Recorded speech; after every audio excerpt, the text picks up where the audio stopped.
Studios. This is a little patio, and we're recording like mad.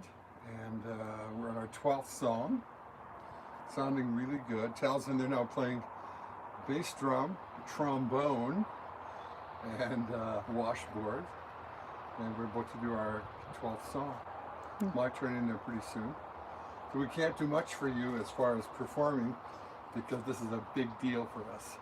Yeah. To be in the studio, which Joe built, Joe Hadlock, Ryan's father, built in the 70s with all great 70s gear. It's just like the studio I used to have in Linden, same thing in Salt Spring Island, and the same thing we're going to be building in where we live in Sydney, BC, because it's all sounds great. There's Yeah. nothing like old analog gear. Computers don't come close. We got to use a computer eventually because everybody gets music on the computer and it's all digitized, but before it gets there, we're analoging it over and over and over and making it warm and comfortable and kind of like mama's chicken soup. It's something you grew up with. It's analog sound. It's really important. Yeah. Let's see if everybody's actually typing messages Oh, here. we get questions? Yeah, we could get some questions. Maybe not enough people watching right now, but if anybody has a question for Randy, feel free to right there. Maybe not much. It's kind of like random live stream, so. Do you want to tell us about the board that you found? The soundboard? Well, I just found a little Neve board, but I have a Neve board, and I'm going to be doing my own studio. Once I visited here, I decided to not sell all my studio gear because I had it all for sale. I had an engineer that was very bent on doing it in Pro Tools in a computer, and you can't compare the two.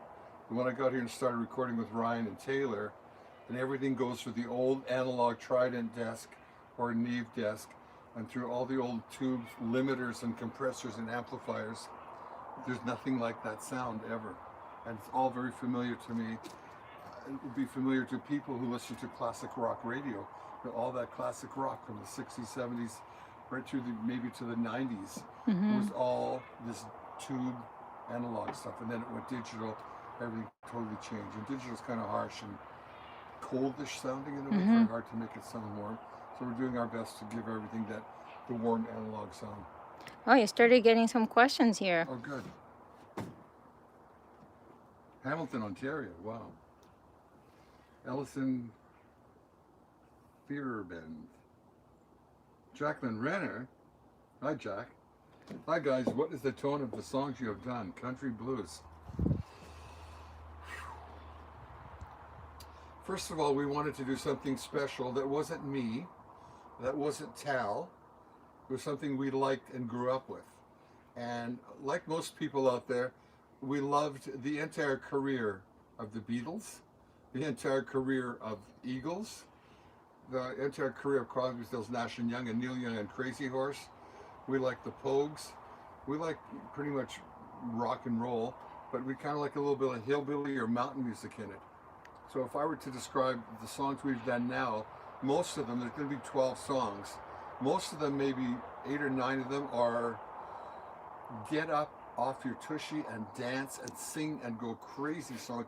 They're just totally rocking, slammed with harmonies, like the best of the Eagles or Beatles, but with like 2 dueling guitars. Helen are dueling on guitars, playing live in the studio, and it's quite incredible. And then it shuts down. It goes to a little quiet song with 1 guitar and my voice, and Tal doing harmony, or Tal playing great piano and doing another song. Erico sang in a couple of songs with us.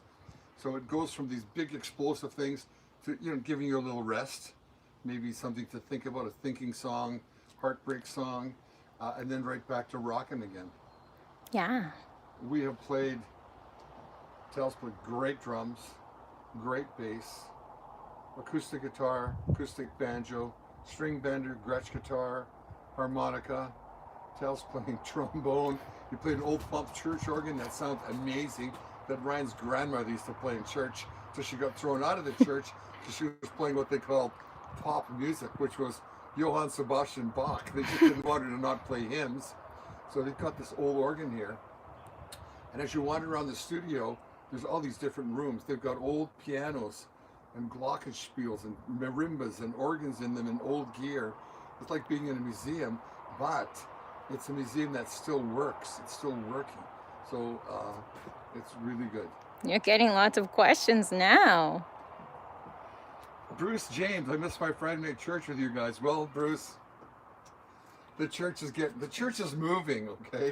The church has gone from being a little tent, we're moving into our own building. We're building a church, the Church of Bachman Bachman, Bachmania. We needed this time off. We've been writing this album for like a year and a half, and luckily because of Coco doing it, we managed to like take some time off and do other work, which has been doing our Friday night shows, which are basically a train wreck because we didn't have time to prepare for them. We just did them because there was nothing else to do in the COVID. We were locked up at home. Coco brought us guys who were shooting movies in Victoria. She was doing the makeup and hair for the movies, and these guys were suddenly shut down. She said, why don't you start doing broadcasts? Came to our house and did a broadcast. It was a train wreck. We called it a train wreck. Everybody liked it.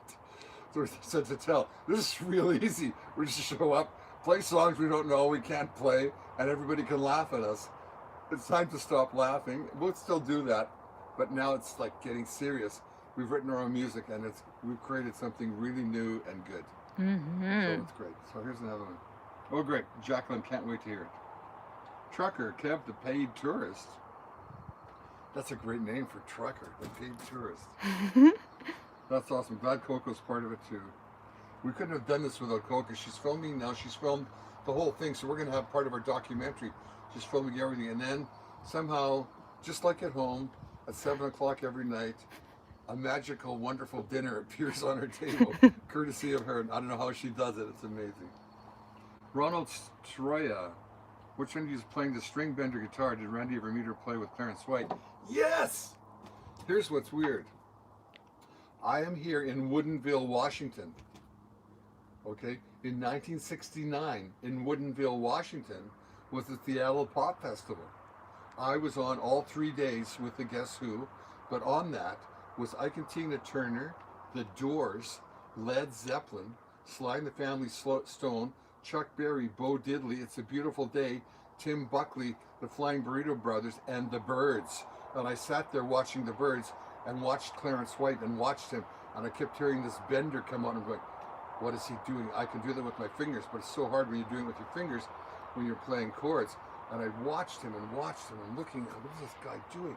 He wasn't moving his fingers, but the strings were bending. Then suddenly I noticed as he's playing, he's going like this. And he had two guitars together, two Telecaster guitars were bolted together, and in between them was an arm. And the end of the arm came in here, it was on his guitar strap, and when he pushed it down, I turned a little button that pulled his B string. And I saw him do that. And I went and asked him about it, because they were there for all 3 days. There was no cops then. You had a pop festival, there's 20, 30,000 people. Everybody hung out backstage, walked around, there was food, there was tents. Everybody was like sharing peace, love, everything. It was before Woodstock, a month before Woodstock.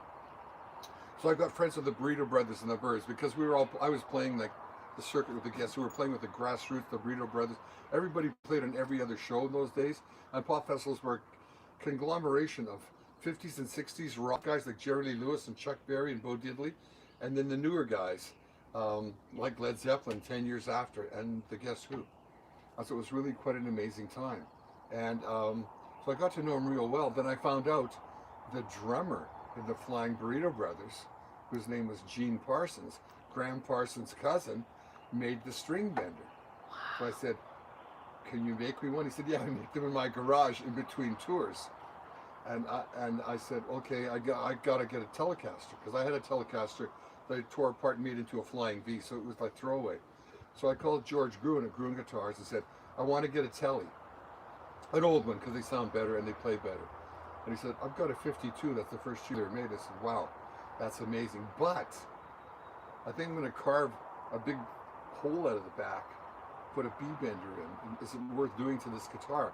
Will it destroy the value? Well, this was way back in 1976 or something, 74, 75. And I'd seen it in 69. It took me that long to decide to get one. And He said, well, I just sold 2 other tellies, a 52 and a 53, to Jimmy Page and Eric Clapton, so they're getting it put in there. So I think yours is okay. So I sent him my 52 Strat, my 52 telly, and he put it on. And I think my string bender is number 23 or 24. And what's amazing, I just Googled it, the same guys in the same garage in Calabasas, California, making string benders still, and also making them for an acoustic. So I'm going to get an acoustic with a B bender on it. So excuse me for going crazy, but it's great to get a question on somebody who knows what a B bender is. I'm playing it on all the recordings and on all the demos. I've always loved playing it. I've always loved pedal steel, but to me it's rocket science with all the toes and fingers and pedals. It's just easier to play it on your guitar. And I don't want to really play country cabin jazz. I just want to do the little simple 3 great guitar licks that everybody likes. What is everybody saying? Donna Hoagland. Hey Randy, Tal and Coco. Tuning in from Brandon. Wow. I've been faithfully watching your latest musical adventures, so thanks for sharing it. You're welcome. Keep the rock rolling. Steve Kelvig, have you guys been to Renton to see Jimmy's Memorial? No. We're here working like 10 to 10 every single day, and which leaves about an hour in the morning to get up, have a shower, work out, do some stretching, get in there and work our faces off. We're going home on Wednesday. We're going to go get COVID testing on Monday to make sure we're negative so we can cross the border and get home. And we're being taken by car over the border. It's all arranged, and they got to put us on the ferry, drive to Victoria. They got to come back the same day. We got to get home that day. Everything's been arranged by our master of organization, Coco. Thank you. Done. Hey, Coco, Randy, have you ever worked with Gay Delorme? Yes, I work with Gay Delorme. Gay Delorme came to my studio in Salt Spring Island and recorded an album. And he was a really cool guitar player. And I liked him a lot. I think he was from Edmonton. And I met him earlier in Edmonton. I've known him for many years. He's a great guitar player. I believe now he's passed away. But I did work with him, and it was great. That's a guy in Brazil. Luciano Eustáquio. Hello from Sete Lagoas, Minas Gerais, Brazil. Wow. Well, if Tal was here, he would talk to you in Spanish. But I don't know any Spanish except que pasa. Andrew Talbert, my black t-shirt I have on tonight says Bachman Bachman. What does yours say? Well, this is from CBC, my buddy, George Strombolopoulos, The Strombo Show. Oh, yeah. And you know, when you buy it, it's like this. I haven't washed it 3,000 times with rocks in my washer. He does a distress shirt. So this is from CBC, George Strombolopoulos, The Strombo Show. It says Strombo up there. And this show's on after my Vinyl Tap show Sunday night. I'm on at 6 on CBC Radio 2, and Strombo follows me at 8 o'clock for, I think, 2 or 3 hours.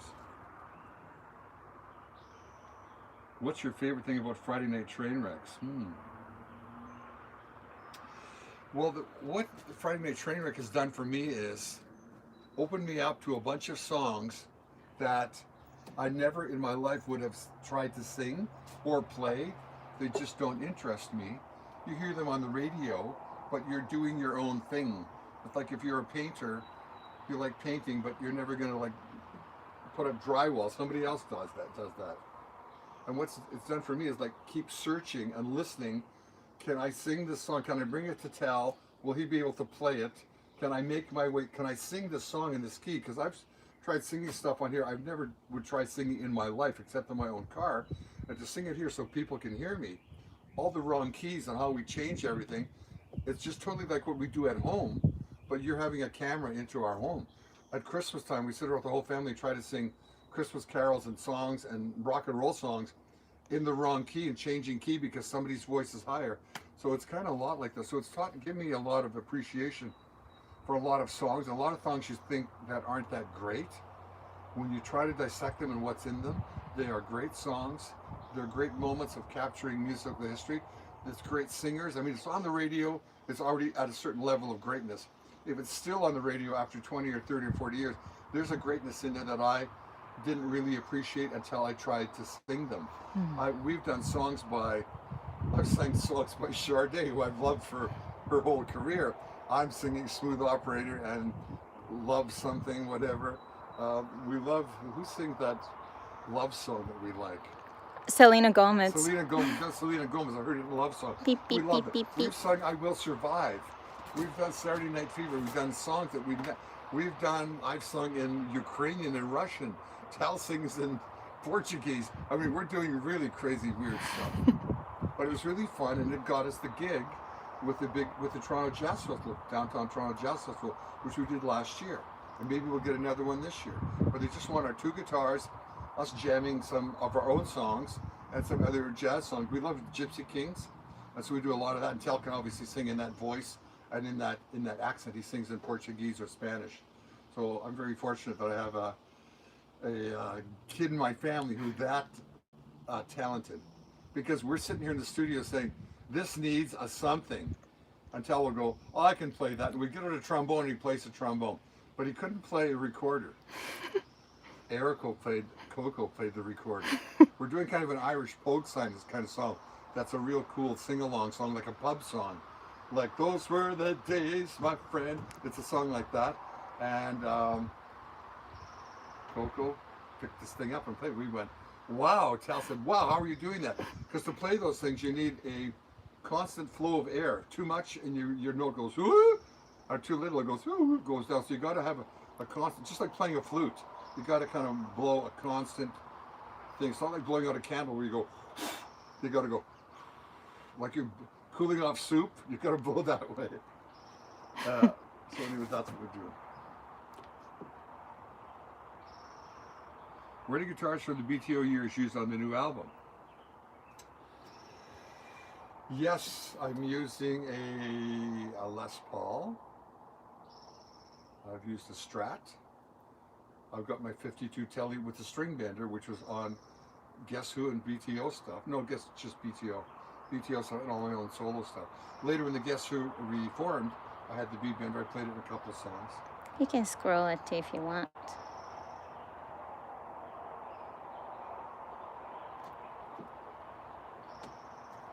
Our Bachman Bachman plans to tour Ontario featuring the new music. Well, we've got to get the album out. I'm now scheduled to play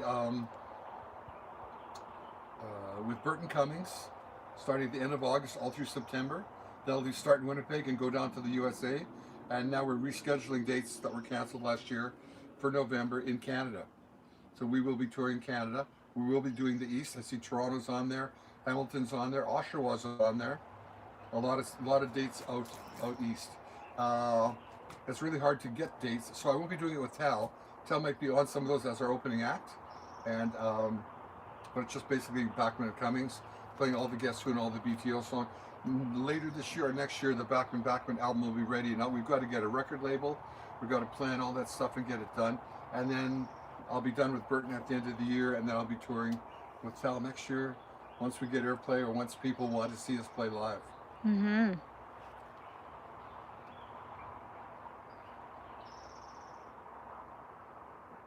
Try the Yukon.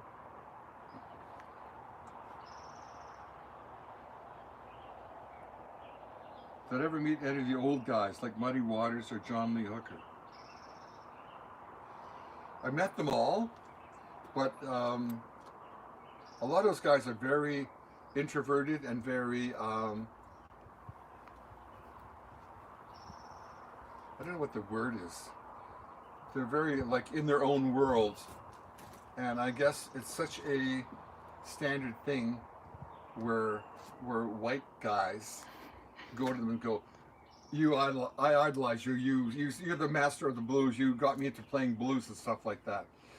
So most of them, but I found out a couple of guys that were great. Once early in the Guess Who, must have been in the 60s. We got asked to play a college conference in Nashville, Tennessee. So you go down there and all the college kids come in. They send a social director who then will pick what music they want to go and play all the different colleges. And it's called block booking. So we'll get an offer from all the colleges in Arizona, all the colleges in California. So you go and you zigzag California. They do it all for you. You're playing Fresno, you're playing Long Beach, you're playing Santa Clara, you're playing Santa Monica, all the different colleges. They do it all for you. but you have to go and showcase. You get 15 to 20 minutes to showcase.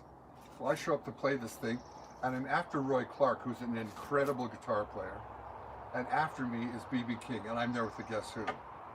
And so we do our little thing, and when it's all done, Roy Clark comes and goes, "Nice picking, man," and then B.B. King comes back and sticks his head into the dressing room, and he goes, "Really nice playing there, but you make it look too easy." I said, "What do you mean?" He said, "You just stand there and play. So the next time you play one of my notes, bending a G into an A, make a face." So you'll see so many pictures of me where I'm going, he said, "Make the note hurt." And like an actor, you've got to feel a hurt. You've got to feel something. So you just stand there, you just don't go, da, da, da. That's not when you go, da, da, da. There's more life and more pain in that thing.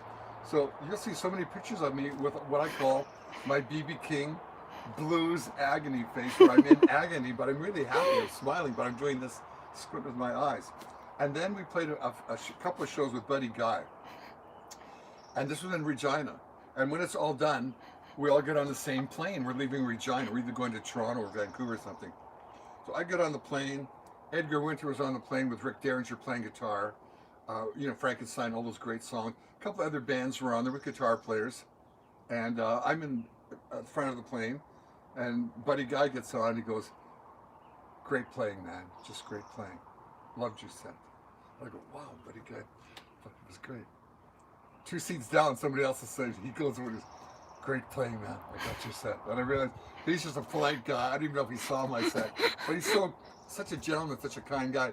He said it all to make us feel good, because Buddy Guy, I'm telling you, in his day, and B.B. King, when they were the Turks, the Studs in their 30s, these guys were like Hendrix. They were wild.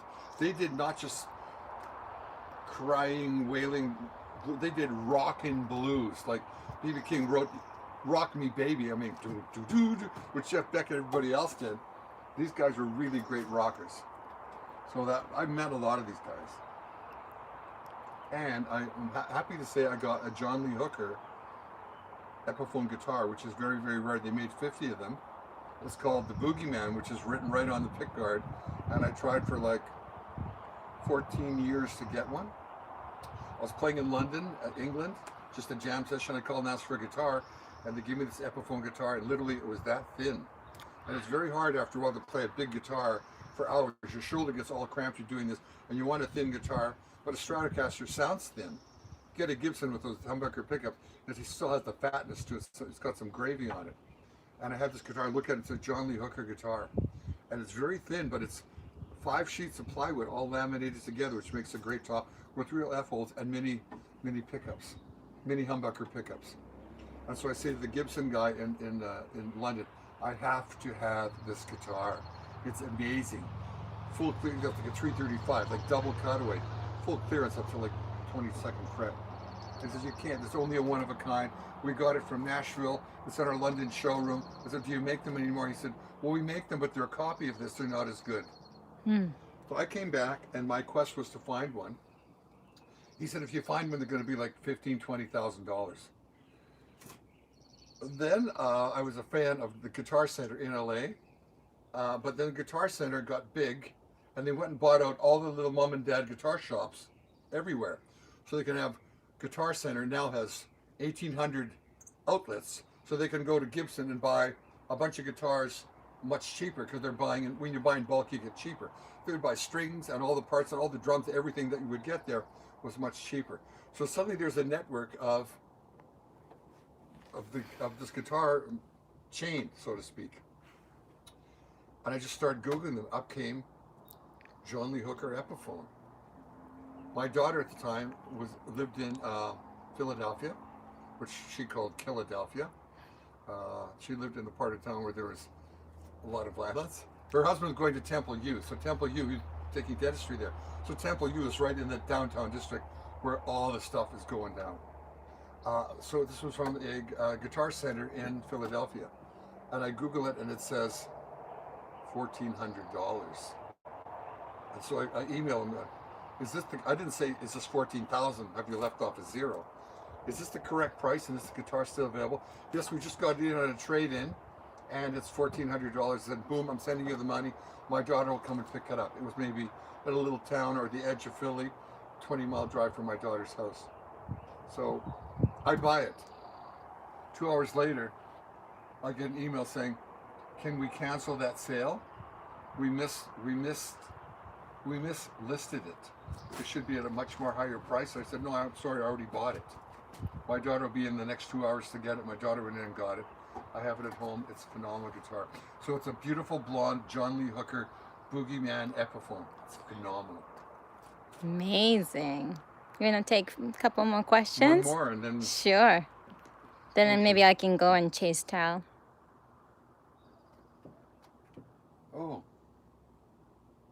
I saw the song that said you're redoing Prairie Town. Well, we are reworking Prairie Town.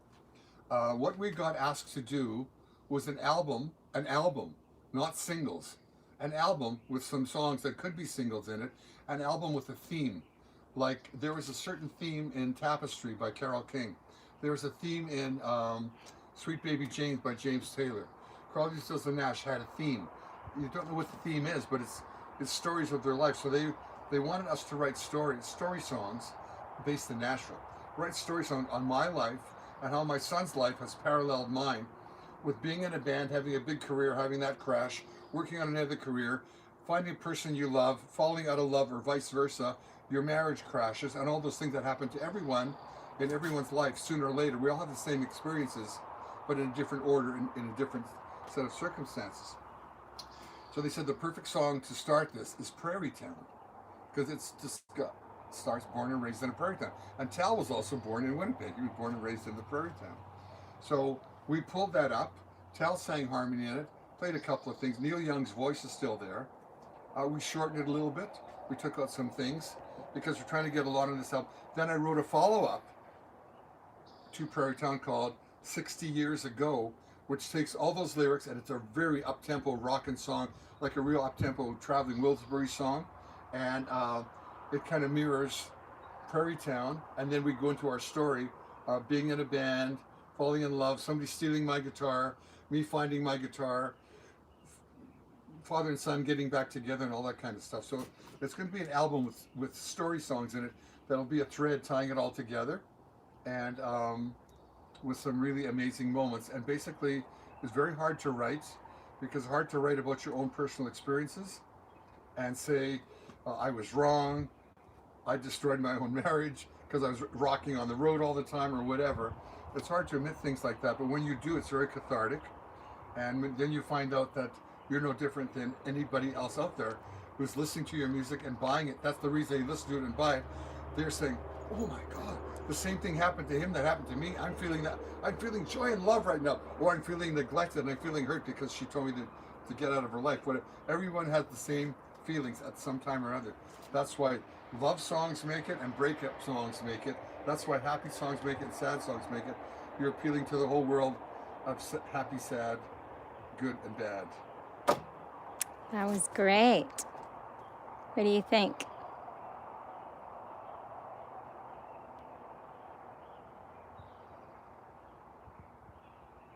Wow.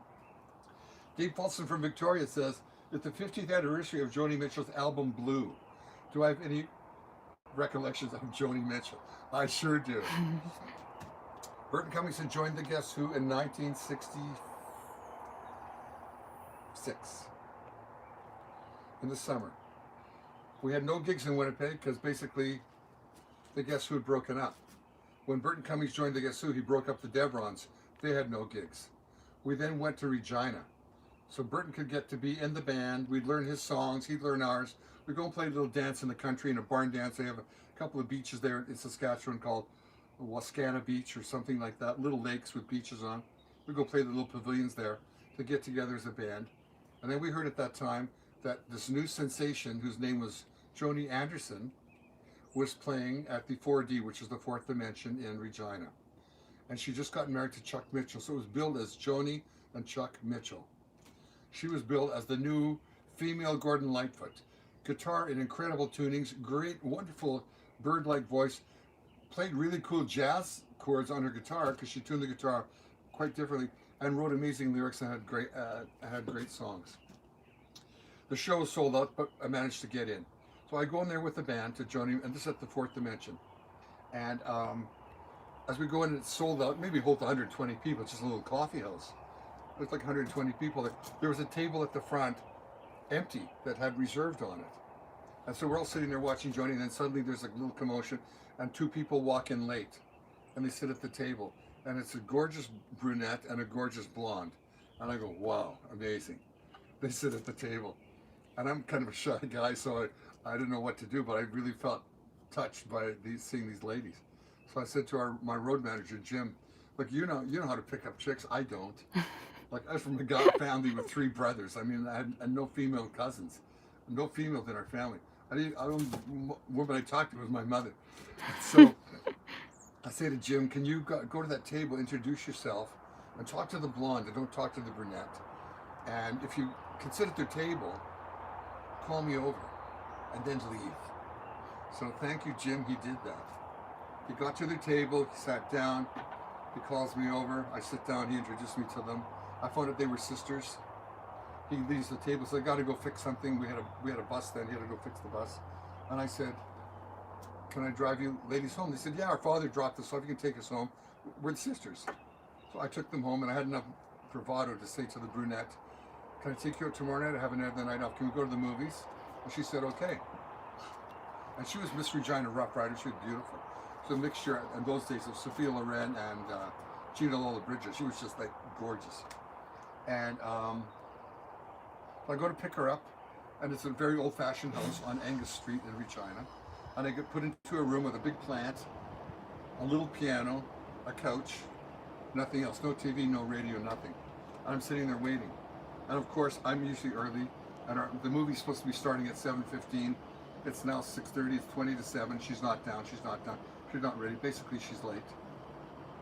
So I found myself going over to the piano. I sit at the piano with nothing else to do. And I sit at the piano, and I could play in the key of C on a piano, because my brother grew up playing accordion, and I used to get him to just lay down and pull the accordion this way, with the keys that way, and I'd sit down and learn to play in the key of C. That was my formal training on a keyboard. Because my brother hated playing the accordion because he was 6 years old. So when they give you an accordion and you're 6 and you can't see it, because they strap it to your chest, and this hand has to play, and this hand has to push buttons, and it has to crank the thing, he would just cry. So we would go in the bedroom to practice. I'd be practicing violin, and I'd say to him, I'll play your accordion, turn it sideways, and he would pull it like this, and I would sit there and play it. My mother would think he was playing the accordion. So with that training, I sat down at the piano and went boom, boom, boom, boom, boom, and that was the beginning of These Eyes. Showed it to Burton. We wrote These Eyes in 10 or 15 minutes. Not only did I have a date with that woman that night, I married her and we had 6 kids, and the oldest child is Tal, who I'm here with. That's my Joni Mitchell story. And later I got a artwork of Joni Mitchell's Blue, and she autographed it. It's on my wall in my living room, all in a Buffy St. Marie album cover and autograph. Some drawings by Ron Wood of Miles Davis, and a couple of Tony Bennett paintings that he painted from the hotel next to my flat in London of the London Eye. So I pretty much have a Tony Bennett painting of my view from my Covent Garden flat. And that's my Joni Mitchell story. I think we gotta go. Yeah, that was awesome. Thank you for joining me. Those of you in Canada, there's going to be an article in the Globe and Mail on Canada Day about me and my quest with Vinyl Tap and what's happening to it, because I'm leaving CBC at Canada's my last show of Vinyl Tap, and then I'm going somewhere else in the fall with the new Vinyl Tap. So check out Globe and Mail on Canada Day. And I'm having a 3-hour special on CBC Radio, Canada Day from noon to 3, playing all Canadian music. And then on the weekend, the 3rd and 4th of July, I'm looking back at 15 years of Vinyl Tap and playing greatest clips and hits of the More Cowbell show, the Guitars Only show, the classical music, where our pop music came from, classical music. So it's our best of for 2 hours. So stay tuned for that. Thank you all. Thank you. That was great. Now I'm going to chase downtown and just show them a little glimpse of what he's up to. Thank you, Randy. You're amazing. Thank you. Thank you. Should I bring your laptop? Oh, sure, if you don't mind. Thank you. All right, let's go check on Tal. What's happening? Oh, he's doing bass.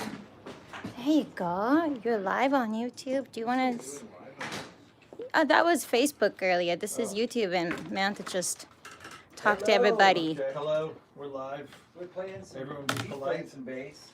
We're rocking out. All right, let's. Is that okay if they watch you a little Yeah, bit? I'm just doing bass. Great. Let's check this out. Okay, so let's try doing this rate thing again. On the solo. That's pretty cool. Did you paste that in the other one? What about right here?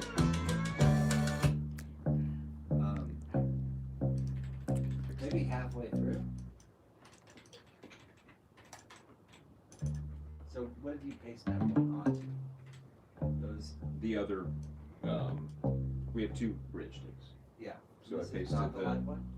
the Or is- live body and then the one that we zoomed into. Okay, cool. We did those two. I'm gonna show them the computer so they can see all Sure, if you okay. Here's Taylor Wow. working away. Yeah, come over here to the left. Okay. Cool, let's listen to that.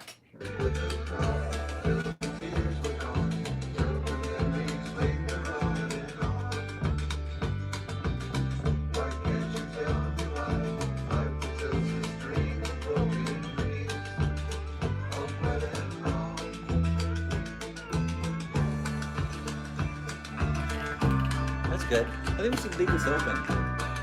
Not grab. Maybe the second half.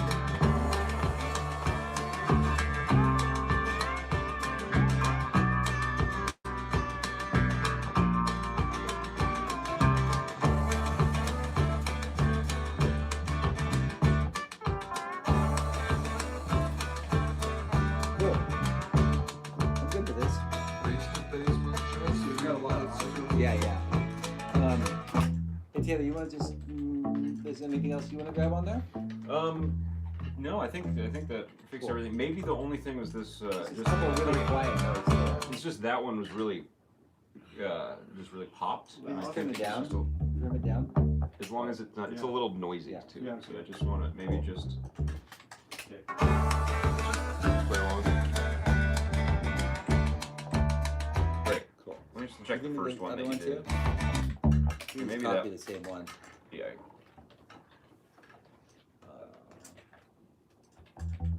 And then let's listen down from the top, and then let's get ready for acoustic. Dinner? Dinner soon. Dinner, Yeah, we dinner. got to go over there in 10-15 minutes. And you do like the staccato intro at the beginning? Your mother's used to being late for dinner, though, right? Mine? Yeah. Well, No, they Ryan's just asked mother's me. not like a normal mother. Everybody's Special. got it wrong, the story wrong, and they thought that Joni Mitchell was Tal's mom.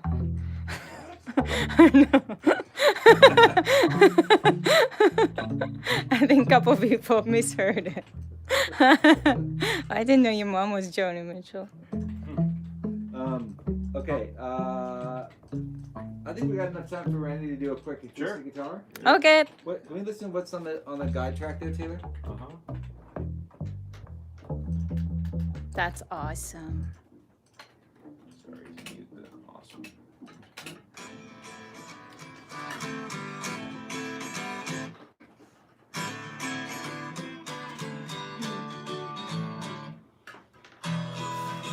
Okay, cool. I want to go back to the floor either.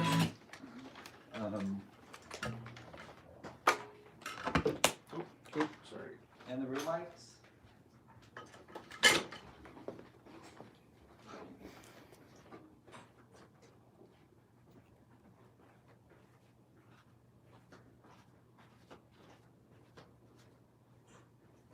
I hope you guys enjoying this.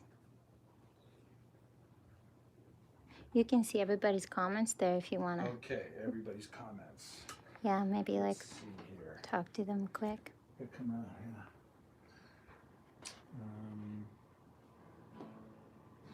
Bronco Devil, any news on Vinyl Tap continuing somewhere? Actually, there is some news, but yeah, and I think it will. But Dad's gonna have to give you all the details about that. I'd love to see you tour, come to the Yukon, Donna Lawther says. Yeah, that'd be cool. Yukon. Let's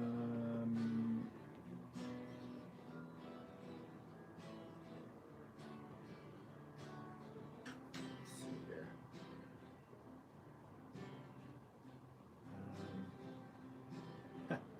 here. Shavathon says, I don't know how you're not in the Rock and Roll Hall of Fame with 2 bands. Yeah, for Dad, yeah. Guess who in BTL? Well, yeah, who needs them though? You know, they're whatever. Who cares? I mean, they've alienated so many of their inductees. I mean, not, their own inductees don't even like them. So who cares? Whatever. As long as people like the music. I mean, easy for me to say because there's no chance of me ever being inducted, but Never know, maybe with this album. yeah, maybe. But I mean, if it were me, I would just say, you know, whatever. Okay. Coda Dog says, what's your favorite thing about the Friday night train wrecks? Well, we kind of usually will go out to our favorite pub afterwards, so that's pretty fun. But I guess that's not about the train wreck itself. Yeah, I don't know. Yeah, I mean, you never know what Dad's going to come up with. I mean, it is a little bit of a. Do you want to close that door? So Yeah.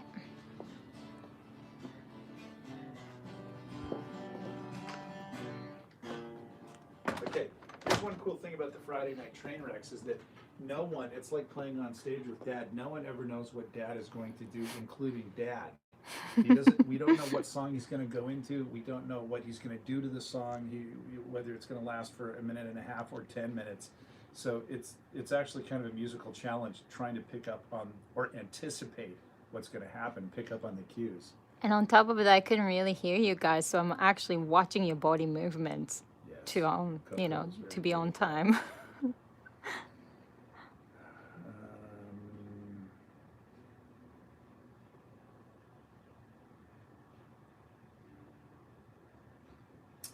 Donna Hoagland says, hey, Randy Talacoco, tuning in from Brandon, Manitoba. Brandon Wheat Kings. Okay. Have been faithfully watching your latest musical venture. Thanks so much for sharing with us. You are welcome, Donna. Thanks for watching. John Whitaker asks about Earl Scruggs. Well, we'll have to ask Dad. I sure have not. But...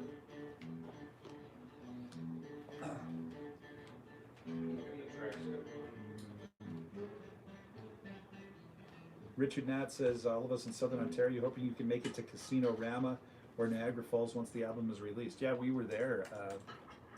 Seems like 100 years ago. It was only like 2 years ago. Robert Peden says, are you going to release on vinyl? I think so. Yeah, why not? Ronald Stroya says, which one of you is playing the string bender guitar? Dad, I think, has played all of the string bender stuff. I don't think I played any of it. I mean, I did on the demos, but I don't think I played any here.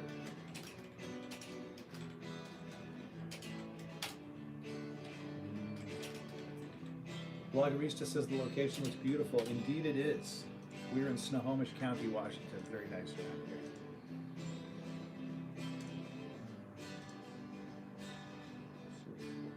Rocamp 56 says, what amp is Randy using? Well, we have used Fender amps that belong to the studio. We've used, I don't know if people can hear me, Fender amps, Ampeg amps, all sorts of amps. I guess it's gonna start now. Would you be okay to move outside for a few minutes and take questions, or you have to Yeah. go? Okay, do you want to do that for let me 5? just get to a We do couple have to of go in like 10 minutes to that Yeah, house. okay. Okay, sounds good. We have to bring whatever we need to bring over there. Right. Fenderman says, were any guitars from the BTO years used on the new album? Okay, stand by and I'll answer that outside. Do you want to bring this? A little bit. The earring share for the top one. Maybe give it a click or two. One of the roommates I saw when you moved.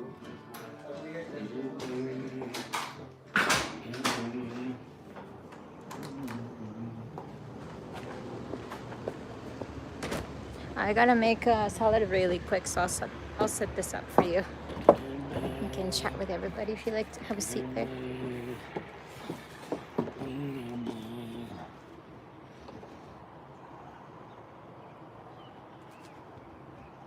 Okay. Guitars from BTO. I think the only guitar that we have used from the BTO days is Dad's. I think it's a 50.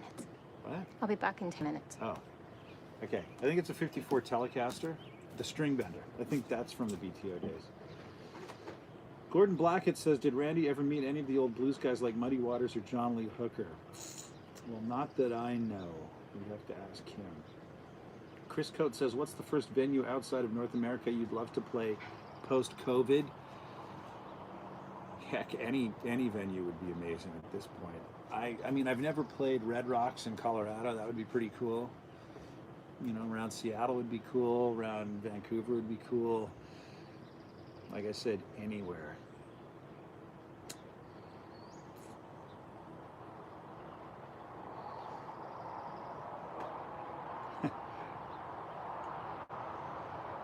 You might have already talked about, somebody asked about Dad with Joni Mitchell. He probably told that story, sounds like it.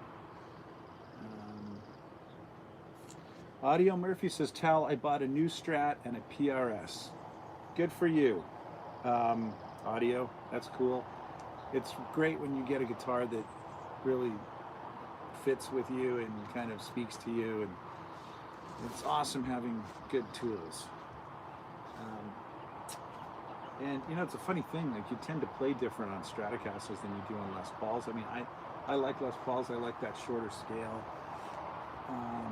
I like SGs, they have the short scale too, but you know, you gotta hand it to the Stratocaster. It's a classic. I guess I'm out here on my own, so I guess I can just ramble. I kind of admire the Strat and the Les Paul because the designs are pretty much unchanged since, well, they're going on 70 years old.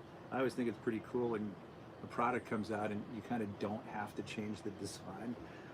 It's just right. Keith Cameron says, when you tour as Bachman and Bachman, who else will be playing with you? Yeah, good question. We've got a few people in mind. Bass player, we'll find somebody. Maybe Coco. Keyman3 says, hey, Tal and Randy, are you having fun recording this album? It's been a lot of fun. Nothing weird. Sometimes you get into these situations and things get weird for some reason, but Ryan's been very chill and cool, and so has Taylor, the engineer, and it's all been really good. Nothing weird. Audio Murphy says, hardtail and floating bridges.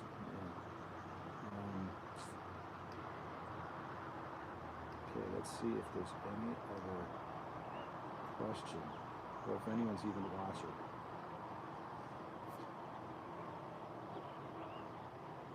Jacqueline Renner, what is the tone of the songs you've done, country blues? Maybe Dad answered some of these already. Yeah, there's really no blues, but it's kind of laid back, rootsy, but I suppose a bit of country. There's a couple of sort of vintagey, you know, like Glenn Frey era Eagles, vaguely rocky, but most of it was pretty rootsy.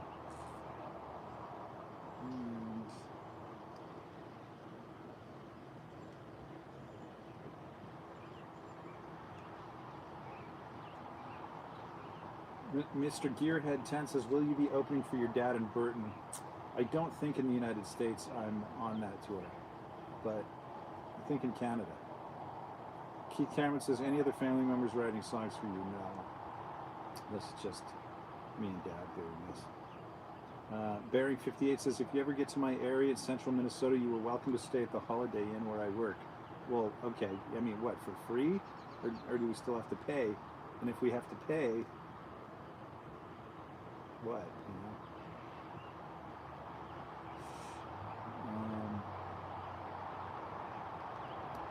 Okay. Trucker Kev the Paid Tourist says, that bass you were just playing has a really cool Hofner shape. What kind was that? It's awesome. I never seen one like that. It's called an Echo, and it's an old Italian bass. It looks like it was made, the back is actually a spalted maple, and it is a little bit like a Hofner. It's hollow, as you would have seen, and it has that rich, hollow, fat sound that a Hofner does.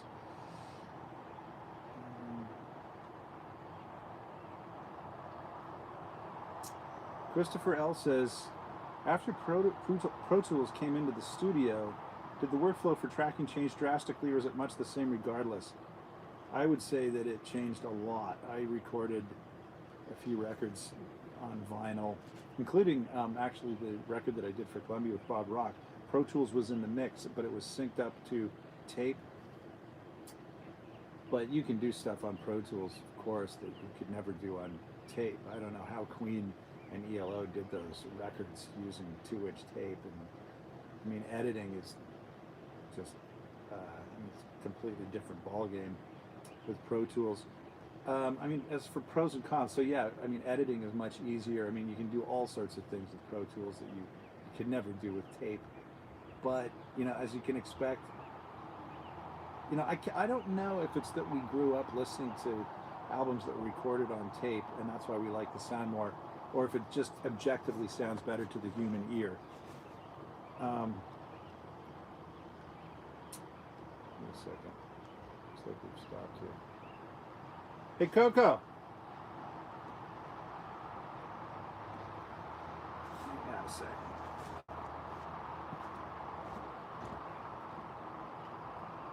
Hey, Coco.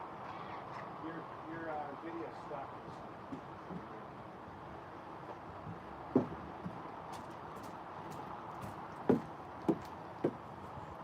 It's still okay. It's going. No, it's, oh, here Yeah. it is. Sorry about that. I'm just making salad. I'll be right back. All right, where were we?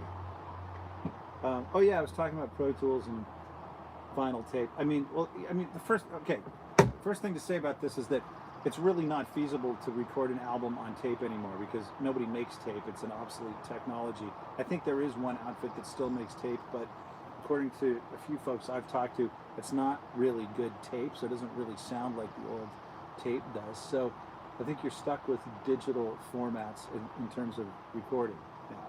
So that means Pro Tools, or it means Logic, which is the Apple one. We're using Pro Tools. Both of them are phenomenal tools, and there are others. There's Cubase, there's all kinds of them. And yeah. Now, the one thing I guess I could add to that is that you can manipulate the sound even if you've recorded onto a digital format so that it does sound a lot like vinyl. It does kind of capture that fat, warm thing that we like. So that's pretty cool. Maybe not exactly the same, but pretty close. Keith Cameron says, are you tuning guitars in different keys in any of your new songs? The only odd tuning I've used is open A when I played some steel. So that's all. Everything else has been standard tuning. Oh, unless you count Nashville tuning, which is top 2 strings are normal, like B and E, and then your bottom 4 strings are up an octave with thinner strings. So if you count that as a different tuning. Audio Murphy says, hey Tal, did Randy lose any masters in the LA Vault Fire? I don't know. I don't know what that is. Keith Cameron says, are you always tuning in 440 hertz? Do you ever tune in 432 hertz? Never. And I mean, I don't know if you're referring to the YouTube thing that went around a few years ago about how A440 was not really the true vibration of the earth or something like that, but I think that was all nonsense. Gordon Blackett, are you playing any slide on the album? Yeah, I played a bit of slide. We've got a... We don't have a lap steel, so I played all of the slide on a Telecaster that was set up to play. It's basically set up as though it were a lap steel. Yeah. Wade Phillips, there's a heat wave on the island. How are you doing there? Awesome. It is pretty warm, but that's okay.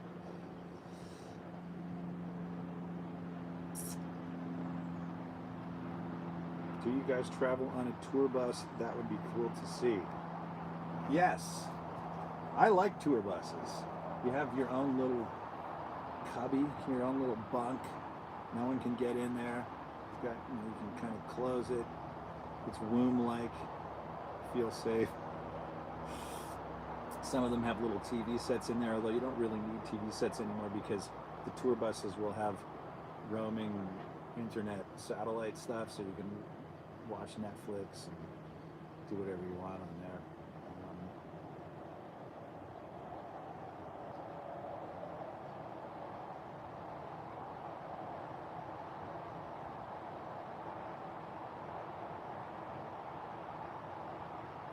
Gene Woodward, Tal, lately your hit has been on the radio every day here in Hamilton. Cool.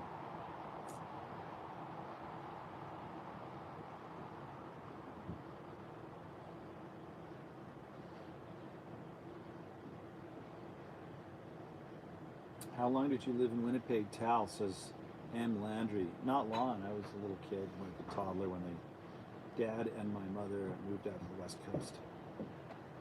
John De Silva says, seems like the platform for the songs I've heard so far is acoustic, very analog. Well, there is quite a bit of acoustic,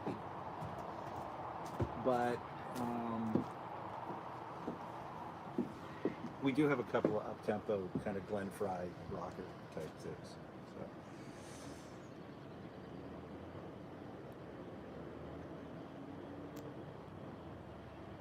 Top Rock says, from the little studio teases I heard so far, sounds like a great album.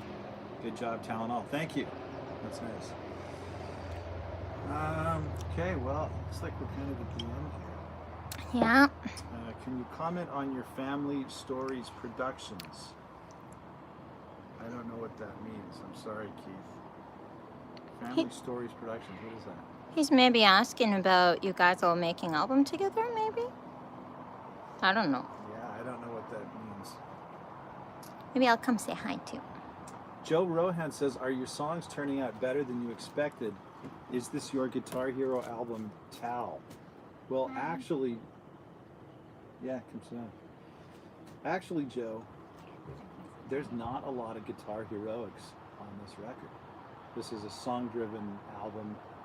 That was the whole intention. So we do have a couple of solos, of course, but there's nothing like, the guitar soloing I'm looking out for number one or Blue Collar or anything like that. And one day maybe I will do a Guitar Hero record, but this one is, the whole concept is a song, I wouldn't say song hero record, but it's a song-driven thing, not a solo-driven thing. Can I share the salad I made? Yeah. I made Caesar salad for everybody. We are having dinner tonight with Ryan's family, so I just whipped it together in 5 minutes. And Joe's other question, are the songs turning out better than you expected? I expected them to be good, and they've turned out well. Yeah. So they've turned out to be as we hoped and as we expected.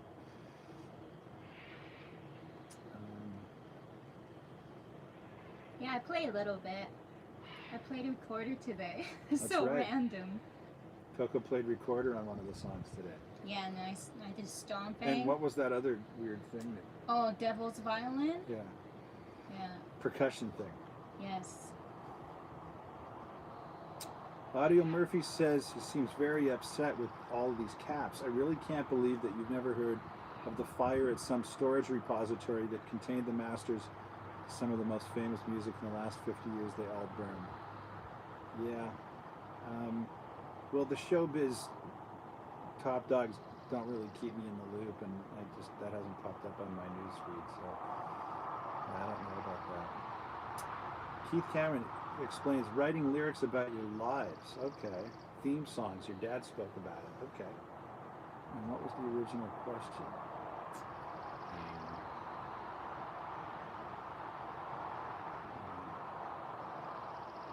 I'm sorry. I can't remember what the original question was about stories of our lives.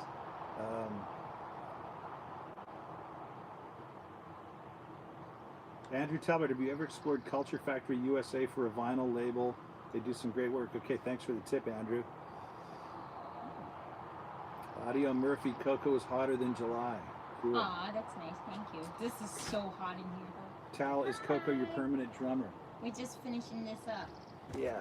Man, do I love that song. Pretty I'm so much, glad we yeah. did it. Yeah. Yeah. And Paul Benchuk, it's pretty natural. We've been goofing around and playing music forever. So, sorry, Keith, if you're there, ask your question again about story lyrics. I can't remember how it began. Oh yeah, okay, here it is. Can you comment on your family stories productions? Are you writing these as well? If you're talking about lyrics, yes, Dad and I have written all the lyrics for these songs. Mm-hmm. Yeah, the re-recording of Prairie Town was something that the producer Ryan wanted to do, and the executive producer in Nashville. They wanted to kind of refurbish that and thought it would fit in with the theme and stuff. That's sounding amazing. There's Teresa Clozier. Mama Kitchen Soup sounds great. Indeed. Trucker Kev says, looking forward to the train wrecks again and you hitting the road, everything else. Okay, yeah, thanks for watching, Trucker Kev.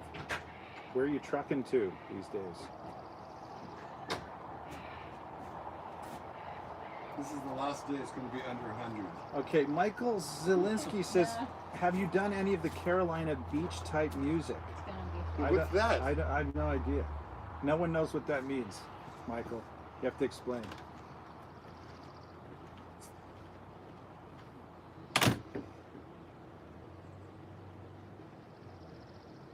Wow, lots of people joined today. I'm really excited. Now, a few people are talking about how we're redoing a song called Lifetime. And I don't know anything about that song. What is that? I don't know. Yeah, I don't know. I don't think we've recorded one called Lifetime. So I don't know what Dad was talking about. Andrew says Carolina beach music is the Embers and the Drifters.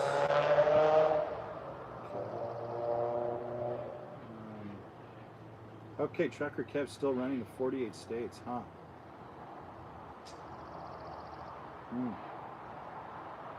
Noah Hockman, how did you find the studio? This studio's been here forever, since the 1970s. Lots of people have recorded here. Yeah. Dad's known the man who started and built the studio forever, so... Since How did we find taking out care of about- business. Yeah. You wanna sit here, Fred? No, I'm okay. Okay, so whoever it was said that the Carolina beach music is the Embers and the Drifters. It's the what? The Embers and the Drifters. Yeah, I'll just put this so I can show you guys. Well, my first band was called the Embers. I don't think he means that. The Drifters, like what, under the boardwalk? I don't know. Melissa says, how did you choose songs for the album? Well, you know, it sounds like a cliche. I'm going to borrow this from rugby. It's almost like the songs choose themselves.